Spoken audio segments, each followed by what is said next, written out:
নমস্কার বন্ধুরা, মায়ের রান্না অ্যান্ড ব্লগ চ্যানেলে আপনাদের সকলকে জানাই অনেক স্বাগত। আজ আমি হাজির হয়েছি চিকেনের গিলামেটে রেসিপি নিয়ে। একঘেয়ে চিকেন যদি খেতে ভালো না লাগলে এইভাবে চিকেনের গিলামেটে রান্না করে দেখতে পারেন। ভীষণ ভালো লাগে খেতে, ভাত কিংবা রুটি দুটোর সাথেই খুবই ভালো যায়। খুবই টেস্টি হয় এই রেসিপিটা খেতে। অনেকেই অনেক রকমভাবে তৈরি করে থাকেন, তবে আমি যেইভাবে তৈরি করি সেটাই শেয়ার করব। আমার রেসিপি জানতে হলে কিন্তু সম্পূর্ণ ভিডিওটা দেখতে হবে। তো চলুন ঝটপট শুরু করি। তার আগে যারা এখনও চ্যানেলটাকে সাবস্ক্রাইব করেননি তারা অবশ্যই চ্যানেলটাকে সাবস্ক্রাইব করে পাশে থাকা বেল আইকনটা ক্লিক করে রাখবেন। আর যারা ফেসবুক থেকে দেখছেন তারা অবশ্যই চ্যানেলটাকে ফলো করে রাখবেন। তো এখানে প্রথমেই দেখতে পাচ্ছেন চিকেনের গিলামেটে গলা নিয়ে নিয়েছি। আমি কিন্তু ভালো করে ধুয়ে পরিষ্কার করে নিয়েছি, যেহেতু এর মধ্যে অনেকটা পরিমাণ নোংরা থাকে তাই খুব ভালো করে ধুয়ে পরিষ্কার করে নিতে হবে। এরপরে ম্যারিনেশন করে রাখবো। প্রথমেই দিয়ে দিলাম লঙ্কার গুঁড়ো, হলুদের গুঁড়ো, লবণ এবং কাঁচা সর্ষের তেল, আর দিয়ে দেব কিছু কুচনো পেঁয়াজ, মানে ওই একটা মতো কুচনো পেঁয়াজ দিয়ে দিলাম। এবার কিন্তু ভালো করে আমি গিলামেটেটার সাথে সমস্ত মশলাগুলো মেখে রেখে দেব প্রায় 15 থেকে 20 মিনিট মতো। আপনাদের কাছে যদি বেশি সময় থাকে তাহলে আপনারা একটু বেশি সময় রাখতে পারেন, তাহলে কিন্তু বেশ গিলামেটের মধ্যে মশলাগুলো ঢুকে যায়, তাহলে কিন্তু রেসিপিটা আরও ভালো লাগে। তো দেখতেই পাচ্ছেন সমস্ত গিলামেটে কিন্তু আমি ম্যারিনেশন করে নিয়েছি। এরপর রেখে দিচ্ছি ঢাকা চাপা দিয়ে 15 মিনিট থেকে 20 মিনিট মতো। এদিকে একটা মশলা তৈরি করে নেব। প্রথমেই দিয়ে দিলাম টমেটো আর রসুন আর আদা। আমি যেহেতু 1 কিলো পরিমাণ গিলামেটে নিয়েছি তাই আমি আমার পরিমাণ মতো নিয়ে নিয়েছি, আপনারা অবশ্যই আপনাদের পরিমাণ মতো নিয়ে নেবেন। তারপরে মিহি পেস্ট কিন্তু তৈরি করে নিয়েছি। এরপরে একটা বাটির মধ্যে আমি ঢেলে রেখেছি। তারপরে কিছু মশলা আবারও তৈরি করে নেব। দিয়ে দিলাম জিরে গুঁড়ো, ধনে গুঁড়ো, আর দিয়ে দিলাম শুকনো লঙ্কা আর কাঁচা লঙ্কা। এবার এটাকেও কিন্তু সামান্য জল দিয়ে মিহি পেস্ট করে রেখে দেব।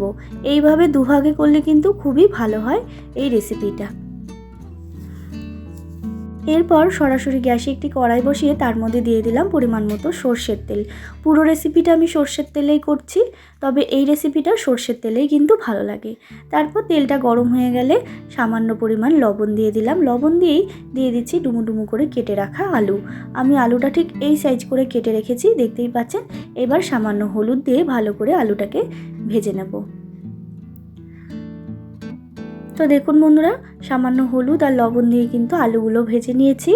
আলুগুলো কিন্তু বেশ খানিকটা লাল লাল করে ভাজা হয়ে গেছে। এরপর তেল ছেঁকে তুলে রাখছি আলুগুলো। তারপরে ওই তেলের মধ্যে আমি দিয়ে দেব পেঁয়াজ কুচি। এখানে আমি দুটো মিডিয়াম সাইজের পেঁয়াজ কুচি ব্যবহার করেছি, দেখতেই পাচ্ছেন। এরপরে কিন্তু পেঁয়াজটাকে ভালো করে ভেজে নিচ্ছি, ওই ধরুন 2 থেকে 3 মিনিট মতো। তো দেখুন বন্ধুরা, 2 থেকে 3 মিনিট মতো আমি পেঁয়াজটাকে ভেজে নিয়েছি। এরপরে আমি যেই পেস্টটা তৈরি করেছিলাম, মানে টমেটো, আদা এবং রসুনের যে পেস্টটা তৈরি করেছিলাম সেটাই দিয়ে দিলাম। এরপরে আমি একটুখানি নাড়িয়ে চাড়িয়ে কষিয়ে নেব, যাতে আদা রসুনের যে কাঁচা গন্ধটা আছে সেটা যেন একেবারে চলে যায়। তো দেখুন বন্ধুরা, আমি 2-3 মিনিট কিন্তু মশলাটাকে একটু নাড়িয়ে চাড়িয়ে কষিয়ে নিয়েছি। আদা রসুনের কাঁচা গন্ধটা চলে গেছে। এরপরে দিয়ে দিলাম জিরে গুঁড়ো, ধনে গুঁড়ো এবং শুকনো লঙ্কা আর কাঁচা লঙ্কার পেস্টটা। তারপরে দিয়ে দেবো একে একে সমস্ত গুঁড়ো মশলা। দিয়ে দিলাম হলুদ গুঁড়ো, লঙ্কার গুঁড়ো, তারপর দিয়ে দিচ্ছি পরিমাণ মতো লবণ।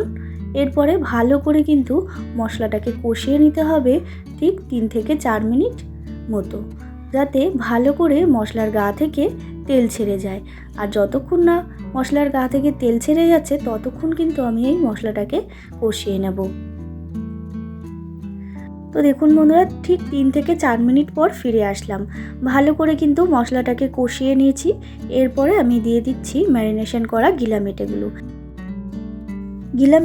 দিয়ে কিন্তু আমি ভালো করে মশলার সাথে কষিয়ে নেব, যাতে মশলাগুলো গিলামেটের মধ্যে ভালো মতো ঢুকে যায়। আর গিলামেটের মশলা যতটা পরিমাণ ভালো মতো কষানো হবে ততটাই কিন্তু এটা খেতে টেস্টি হবে। তো দেখুন বন্ধুরা, আমি বেশ কিছুক্ষণ কিন্তু গিলামেটেগুলো কষিয়ে নিয়েছি। আর এখানে কিন্তু আমি কোনো জলের ব্যবহার করিনি। এই গিলামেটে থেকেই কিন্তু অনেকটা পরিমাণ জল বেরিয়ে গেছে। এরপর আমি দিয়ে দেবো ভেজে রাখা আলুগুলো দিয়ে কিন্তু আমি আবারও বেশ কিছুক্ষণ কষিয়ে নেব, যাতে আলুগুলো মধ্যেও মশলাটা ঢুকে যায়।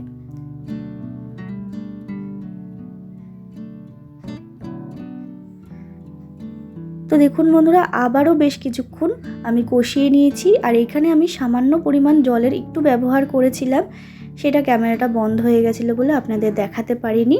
এরপরে দিয়ে দিলাম সামান্য পরিমাণ চিনিটা দিলাম, নুন আর ঝালটা ব্যালেন্সে থাকবে।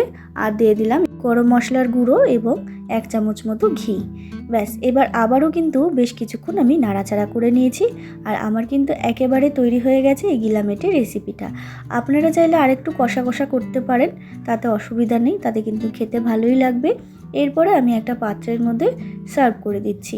এইভাবে একদিন গিলামেটে রান্না করে দেখবেন, ভীষণ ভালো লাগবে। ভাত কিংবা রুটি দুটোর সাথেই কিন্তু খুবই ভালো যায় এই গিলামেটের রেসিপিটা। বাড়িতে একবার হলেও ট্রাই করে দেখবেন, ভীষণ ভালো লাগবে। তো আমার এই রেসিপিটা কেমন লাগলো অবশ্যই কমেন্ট করে জানাতে ভুলবেন না। ভালো লাগলে অবশ্যই একটা লাইক শেয়ার করবেন। আর যারা এখনও চ্যানেলটাকে সাবস্ক্রাইব করেননি, তারা নিত্য নতুন ভিডিও দেখার জন্য চ্যানেলটাকে সাবস্ক্রাইব করে পাশে থাকবেন। আবারও হাজির হব নতুন কোনো রেসিপির সাথে। ততক্ষণের জন্য ভালো থাকবেন। ধন্যবাদ।